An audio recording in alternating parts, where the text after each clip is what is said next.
ఏ కంపెనీలో ఈ సిచ్యువేషన్ ఉందా? బయట మార్కెట్ అంతా కూడా ఇలాగే ఉందా? నేను చేసిన కంపెనీ గురించి నేను చాలా ధైర్యంగా అలిగేట్ చేయగలను. ఇవన్నీ జరిగాయి. I can have show you proofs of it. Other కంపెనీస్లో ఇలా ఉంది అని వాళ్ళు చెప్తే నాకు తెలుస్తుంది కదా. People are crying sir, people are crying. అక్క మెడికల్ లీవ్స్ ఇవ్వరు. ఐ వాజ్ జస్ట్ అంటే ప్రెగ్నెన్సీలో ఉన్నాను అని తెలిసి టర్మినేట్ చేసేసారు.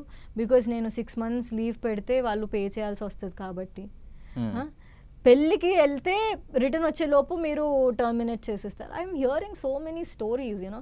ఇది ఎక్కడి న్యాయం సార్? మీ దగ్గర కావాలంటే నోటీస్ పీరియడ్ చేసుకుని పంపించండి. రివర్స్లో మేమెందుకు కడతాం నోటీస్ పీరియడ్? అసలు ఇది ఎక్కడ రాసిందో? వాళ్ళ పాలసీస్ వాళ్ళు రెస్పెక్ట్ చేస్తే ఇలాంటి పిచ్చి మెయిల్స్ రాయరు. అంటే సహజంగా ఒక ఐటీ ఎంప్లాయీ జాయిన్ అయినప్పటికీ ఒక అగ్రిమెంట్ ఉంటుంది, కంప్లీట్గా టర్మ్స్ అండ్ కండిషన్స్ ఉంటాయి. ఏ సిచ్యువేషన్లో కంపెనీ వద్దనుకుంటే తీసేస్తాం, వెరీ క్లియర్లీ. ఇవన్నీ కూడా రకరకాలు ఉంటాయి. నా ఆఫర్ లెటర్లో కూడా ఉంది sir, very clearly. Either parties ఎవరైనా టర్మినేట్ అయిపోవాలి అని అంటే 2 months పే చేయాలని. నేనేం కంపెనీకి రెసిగ్నేషన్ పెట్టలేదు, వాళ్ళే నన్ను తీసేసారు. They have to give me that pink slip. They didn't follow their own policies. అదే వాళ్ళ పీకకు చుట్టుకుంటుంది ఇప్పుడు. మీరు డిమాండ్స్ అడిగారు. First demand like all of them, the women who are working in my process have to be formally apologized. జీవితంలో అలాంటి questions అడగము అని వాళ్ళ అష్యూరెన్స్ ఇవ్వాలి. ఎవరైతే ఈ ముగ్గురు ఉన్నారో వాళ్ళ వల్లే ఆ కంపెనీ అలా అయిపోతుంది. So they all 3 have to be terminated. Last 1 year ఏవేవైతే ఇమీడియట్ టర్మినేషన్స్ జరిగాయో all of them have to be reviewed. Please hear their part of the story also. మీరు మీ టర్మినేషన్స్ ఒకసారి రివైజ్ చేసుకుంటే మీరు ఎంత తప్పు చేశారనేది మీకే ఒక క్లారిటీ, ఒక విజన్ వచ్చేస్తుంది. 4th thing, I'm just demanding a proper relieving from the company. I would never get back to that company.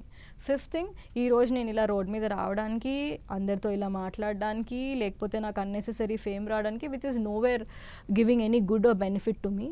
Mostly నా ఒక్క ప్రాబ్లమ్సే నేను solve చేసుకోలేకపోతే 100 other people are giving me more problems to solve. So ఈ పొజిషన్లో నన్ను మీరు పెట్టారు కాబట్టి Tech Mahindra is responsible for my career. Yes, these are the people who made my corporate life shut down, right? All the doors towards corporate have been shut down because of them. They pretty much have to compensate all of it. భావన ఆఫీస్కి వెళ్ళి work చేయకుండా అక్కడ తప్పులు ఎంచుతూ పై వాళ్ళని question చేయడమే ఈ రోజు ఈ సిచ్యువేషన్ కారణం అంటే ఏం చెప్తారు? భావన కామ్గా పని చేసుకున్నప్పుడు పని చేసుకొని ఇవ్వాల్సింది.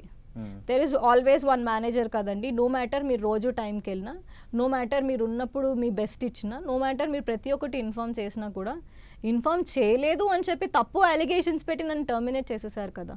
తప్పొప్పులు ఎంచడానికి నేనెవరు సార్? నేను చేసేది కరెక్ట్ కాబట్టే 80-85% of people are with me and more people are coming forward it. తప్పప్పులు ఎంచడానికి మీరు నేను ఎవరు sir? Judiciary is there, lawyers are there. ఎవడు చేసిన తప్పులు అడిగి కనీసం సార్ నేనే స్లీప్లెస్ నైట్స్లో ఉన్నాను బీయింగ్ అ విక్టిమ్ అంటే, నన్ను ఈ పొజిషన్లో తీసుకొచ్చిన వాళ్ళు కనీసం మంచినీళ్ళు తీరిగ్గా తాగలుగుతున్నారని నేనైతే అనుకోవట్లేదు.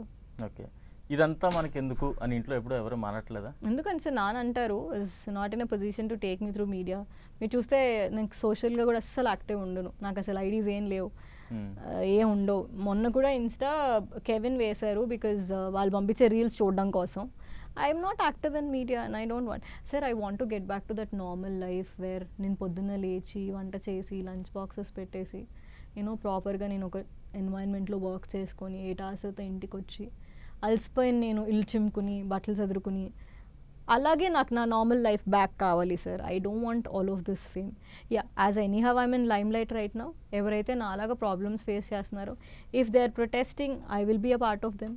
If they are talking to some lawyers we will see. You know there is one TV channel who said మీరు రండి, యూనో ఇలా చాలా ఈమెయిల్స్ వస్తున్నాయి మాకు, మీతో మాట్లాడాలని అడుగుతున్నారు and all of that. We will see, we will put one advocate. At least నా వల్ల ఇంకెవరికైనా న్యాయం జరుగుతుందని నేను అనుకుంటున్నాను. అంటే ఒక